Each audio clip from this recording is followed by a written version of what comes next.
Oštećeni plodovi i biljke na kraju vegetacije su idealne za stvaranje hranjive materije kojima ćemo hraniti biljke iduće godine.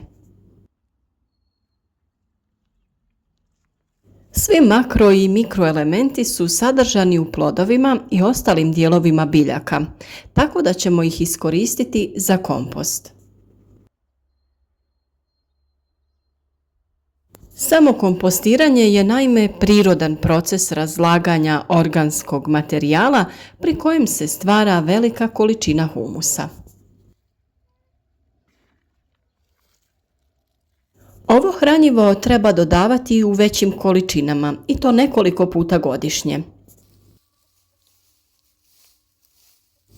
Primjenjujemo ga u fazi pripreme tla, pri sijanju i sadnji, pa i u fazi plodonošenja.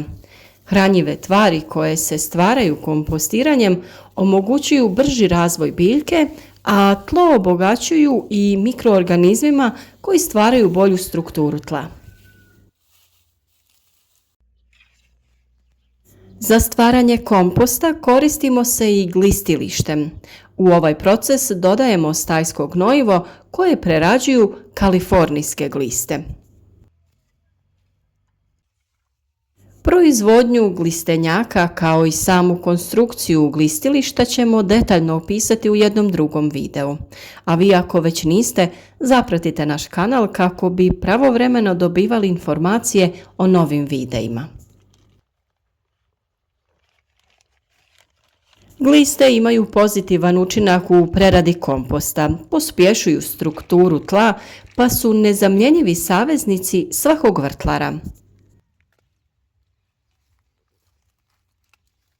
Da bi naše tlo bilo plodno i da bi naše biljke davale dobre prinose, treba poticati što intenzivnije razmnožavanje glista i drugih korisnih mikroorganizama u vrtu. Ako uzgajate cvijeće, povrće, voće ili začinsko bilje, vlastiti kompost će vam dobro doći da prihranite biljke prilikom sadnje, sjetve ili presađivanja. Kompost primjenjujemo jednako poput ostalih organskih gnojiva, plitkim zaoravanjem u tlo. Primjenom ovako dobivenog komposta ne postoji opasnost od spaljivanja biljaka, što može biti slučaj sa stajskim i umjetnim gnojivima. Optimalne količine komposta u primjeni gnojidbe tla kreću se od 3 do 6 kg po metru kvadratnom.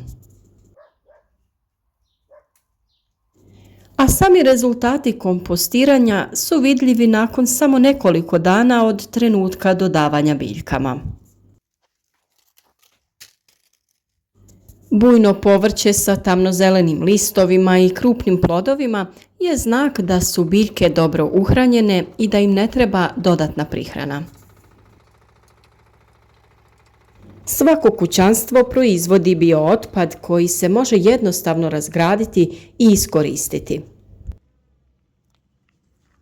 Na taj način smanjujemo i količinu otpada koji se odvozi na deponije, a umanjujemo i nastanak štetnih reakcija koje se događaju na tim deponijama. Budući da i odvoz otpada se naplaćuje po količini proizvedenog otpada, tada kompostiranje ima još više prednosti. Ipak najveću korist u proizvodnji komposta imamo mi vrtlari. Prilikom svake obrade tla, dodavanjem razgrađene materije obogaćujemo tlo hranjivima. Možemo reći da je kompostiranje pametan način korištenja ostataka poslije košnje, rezidbe, skupljanja lišća i drugih aktivnosti u dvorištu ili vrtu, jer se od onoga što je potencijalno biootpad dobiva besplatan i vrlo kvalitetan oplemenjivač zemljišta. Bazira se na aktivnosti bakterija koje razlažu materijal uz istovremenu produkciju topline, koja može biti viša ili niža, ovisno o početnom materijalu. Krajnji cilj je kompost, bogat hranjivim česticama, mikro i makroelementima koji poboljšavaju kvalitetu zemljišta. Najčešće tvari koje se mogu kompostirati su sljedeće. Biootpad bogat ugljikom, to je pokošena trava, uvelo cvijeće, korov, sitno granje i lišće. Te biootpad bogat dušikom, to su sirovi ostaci povrća, talug kafe, vrećice čaja, ljuske od jaja i kore od agruma. Sa druge strane, imamo i tvari koje se ne mogu kompostirati. To su osjemenjeni korovi, lišće oraha, bolesne biljke, otpaci kuhanih jela, jer oni privlače glodavce. Pelene, velike količine novinskog papira, časopisi u boji, sadržaj vrećice iz usisavača. Nikako ne smijemo kompostirati otpadke koji sadrže hemikalije. Svaki kompost treba se što prije pomiješati sa zemljom da se ne sasuši, jer sušenjem on gubi hranjiva svojstva pa je manja korist od njega. Budući da oko naših biljaka često koristimo malč sa slamom ili nekim drugim bioostacima, dovoljno je kompost rasuti oko biljaka. Slama će zadržati vlagu te privući gliste, a to je dovoljno da se hranjivi sastojci spuste do korijena biljke.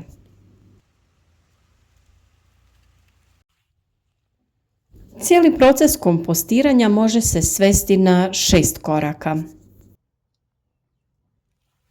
Prvi korak jeste da se materijal usitni u što manju veličinu kako bi se lakše razgradio. Drugi korak jeste da u jednakom omjeru pomiješamo biootpad bogat dušikom, ostatke povrća i voća, talog kafe i čaja te travu i biootpad bogat ugljikom, suho lišće, granje, slamu, piljevinu, iglice, četinjača. Biootpad bogat dušikom brže se razgrađuje i osigurava vlagu, dok se biootpad bogat ugljikom sporije razgrađuje i osigurava prozračnost. Treći korak jeste da materijal stavimo na hrpu koju možemo i dodatno ograditi žicom, drvetom ili ciglom, a na dno hrpe poželjno je staviti sloj granja da se osigura prozračivanje. Kompostnu hrpu zaštitite od prejakog sunca i padavina. To najlakše možemo odraditi dodavanjem sloja slame po površini te hrpe. Četvrti korak je da tu hrpu barem jednom mjesečno preokrenete kako bi osigurali prozračivanje, ali nikad ju nemojte zbijati. Peti korak jeste provjeravanje vlažnosti.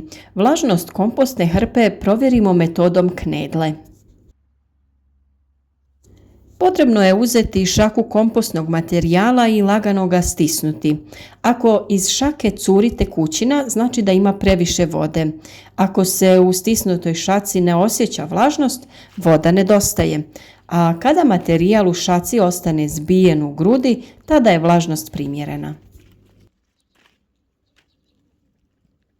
Šesti korak jeste da kada kompost postane rastresit, tamne boje i poprimi specifičan miris šumske zemlje, umiješamo ga u zemlju svog vrtnog ili kućnog bilja.